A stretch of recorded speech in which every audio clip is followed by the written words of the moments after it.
وحيد خليلوزيتش: لن أسامح المغاربة، نزعوا مني كبريائي.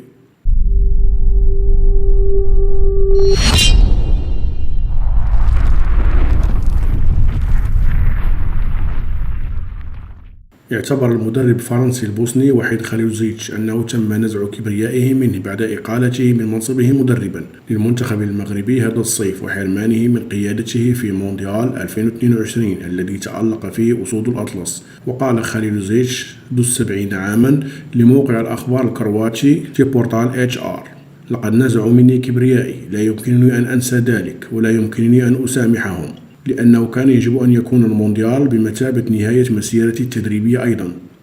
وأبلى المنتخب المغربي بقيادة مواطنه وليد الركراكي خليفة خليلوزيتش البلاء الحسن في العرس العالمي في قطر ببلوغه دور الأربعة للمرة الأولى في تاريخه وتاريخ كرة القدم العربية والإفريقية، بعد أن أقصى في طريقه منتخبات عريقة أبرزها إسبانيا في ثمن النهائي والبرتغال في ربع النهائي قبل أن يخسر أمام فرنسا في نصف النهائي. وأنهى المغرب مونديال في المركز الرابع بعد خسارته أمام كرواتيا ب2-1 التي كانت أول منتخب واجهه في دور المجموعات حيث تعادل سلبا. وأكد خليلوزيتش أنه حتى الإشادة التي أدلى بها خليفته في حقه لم تداوي مرارته وتعوض حرمانه من التواجد في المونديال.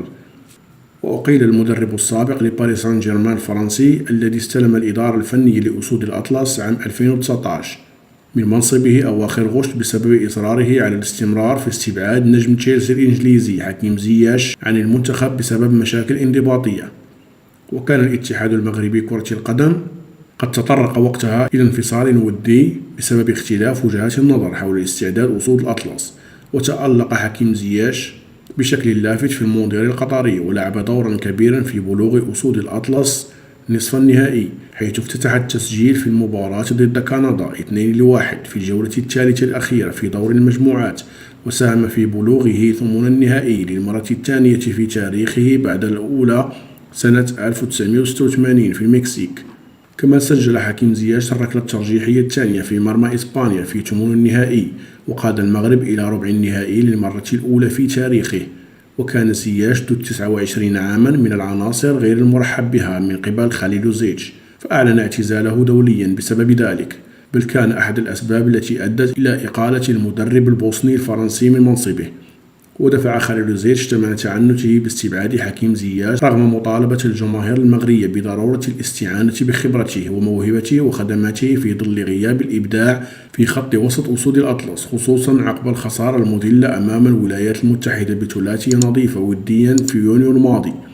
ودخل خليلوزيتش الذي اتهم زياش بأنه لا يمكن الوثوق به ويثير المشاكل في صفوف الفريق في حرب تصريحات مضادة مع فوز القجع الذي حرص على الاجتماع به والتأكيد على وضع الخلافات جانبا من أجل مصلحة المنتخب لكن دون جدوى. فضلا وليس أمرا الاشتراك في القناة وتفعيل زر الجرس ليصلكم كل جديد. إلى اللقاء.